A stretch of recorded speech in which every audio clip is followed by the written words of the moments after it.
किसान भाइयों, इस वीडियो में हम आपके लिए लेकर आए हैं धान की एक ज़बरदस्त वैरायटी उन इलाकों के लिए जिन इलाकों में अधिक बरसात होती हो, पानी का भराव होता हो। उन इलाकों के लिए हम आपको इस वीडियो में बहुत ही ज़बरदस्त वैरायटी के बारे में बताएंगे। लेकिन किसान भाइयों, वैरायटी का अच्छा चयन या फिर अच्छी वैरायटी का चयन करने से ही हमें अधिक उत्पादन नहीं मिलता है।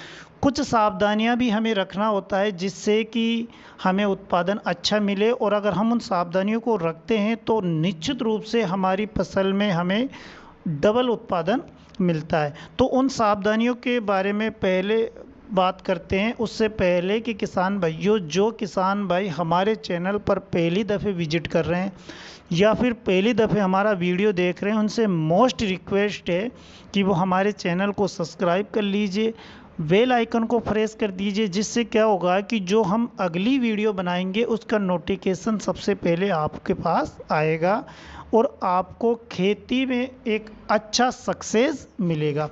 तो हम बात करते हैं कि कौन सी सावधानियां हमें रखना चाहिए जिससे कि हम हमारी फसल का उत्पादन डबल कर सके।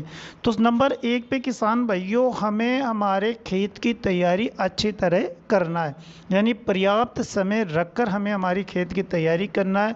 उसमें अच्छी तरह 2-4 बार हमें कल्टीनेटर से ज़मीन की जुताई करनी है, बामेज अच्छी तरह करना है, मतलब इस तरह करना है कि हमारी ज़मीन का जो रेसा रेसा है वो अच्छी तरह खुल जाए। उसके बाद में दूसरा जो इम्पोर्टेंट टॉपिक आता है किसान भाइयों, वो आता है बेसल डोज। बेसल डोज अगर हम अच्छी तरीके से डालते हैं और अच्छे उर्वरकों का प्रयोग करते हैं बेसल डोज में, तो निश्चित रूप से हमें एक अच्छा उत्पादन मिलता है। तो बेसल डोज में आपको जो गोबर की खाद होती है सड़ी गली, उसको डालना है किसान भाइयों।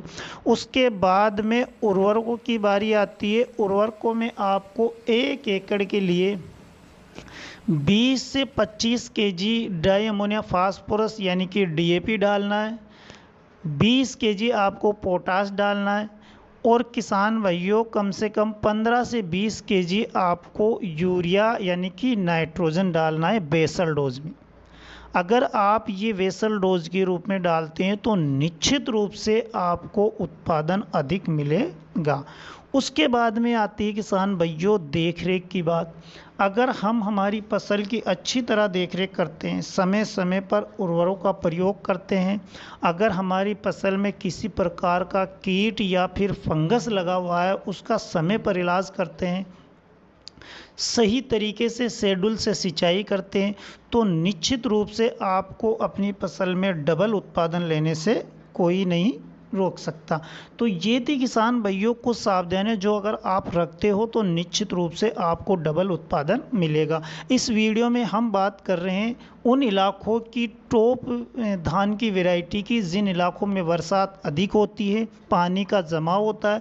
तो किसान भाइयों, उन इलाकों में आप जो स्वर्णा सब 1 नंबर धान की वैरायटी आती है उस वैरायटी को लगा सकते हो। बहुत ही बढ़िया वैरायटी है, पानी वाले इलाकों के लिए बहुत ही सूटेबल है। पानी वाले इलाकों के लिए अगर पानी का भराव अधिक समय तक भी रहता है तो ये वैरायटी गलती नहीं है।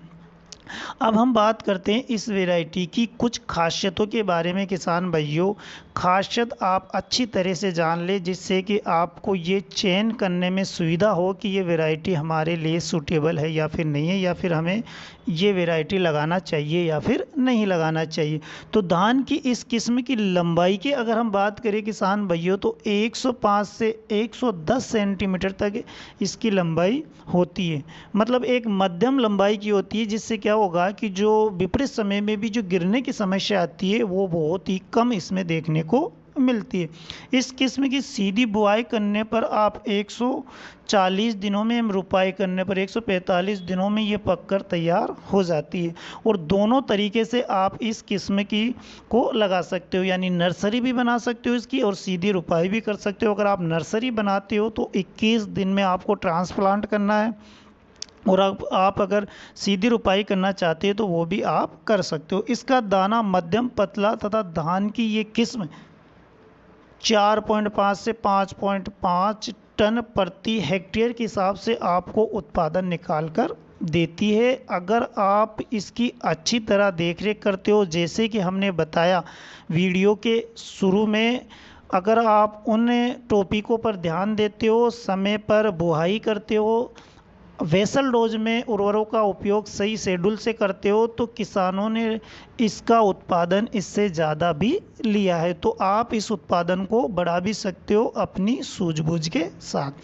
सीधी बुआई के लिए आप जून महीने के प्रथम पखवाड़ा सबसे उपयुक्त समय इस वैरायटी के लिए माना जाता है। वहीं अगर आप इसकी रुपाई करते हो किसान भाइयों, तो रुपाई पौधे तैयार करने के लिए क्यारी में जून के पहले सप्ताह में आप बुआई करना अच्छा रहता है, अगर आप इसकी नर्सरी बनाते हो तो।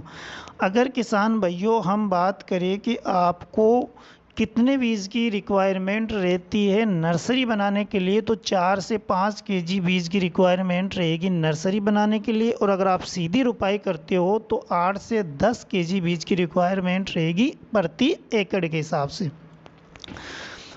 तो ये वैरायटी बहुत ही ज़बरदस्त उत्पादन आपको निकाल कर देती है अगर आप समय पर इसकी बुआई करते हैं, समय पर किसान भाइयों उर्वरकों का प्रयोग करते हैं। धान की स्वर्णा जो सब एक किस्म होती है किसान भाइयों, ये पौधे 12 से 14 दिन तक पानी में डूबे रहने के बाद भी ख़राब नहीं होती। यही है इसका प्लस पॉइंट। यानी कि अगर आपके इलाकों में अधिक बरसात होती है, बाढ़ या जल जमाव की स्थिति होती है किसान भाइयों, तो उन इलाकों के लिए बहुत ही ज़बरदस्त वैरायटी है। यानी 12 से 14 दिन अगर आपकी फसल पानी में डूबी रहती है तो भी आपको ये फसल ख़राब नहीं होती है। मतलब उस समय भी आपकी फसल अच्छा उत्पादन निकाल कर देती है। तो ये थी किसान भाइयों स्वर्णा सब एक धान की किस्म। उम्मीद करते हैं आपको अच्छी लगी होगी, पसंद आई होगी। इस वीडियो में इतना ही, मिलेंगे अगले वीडियो के साथ। नमस्कार।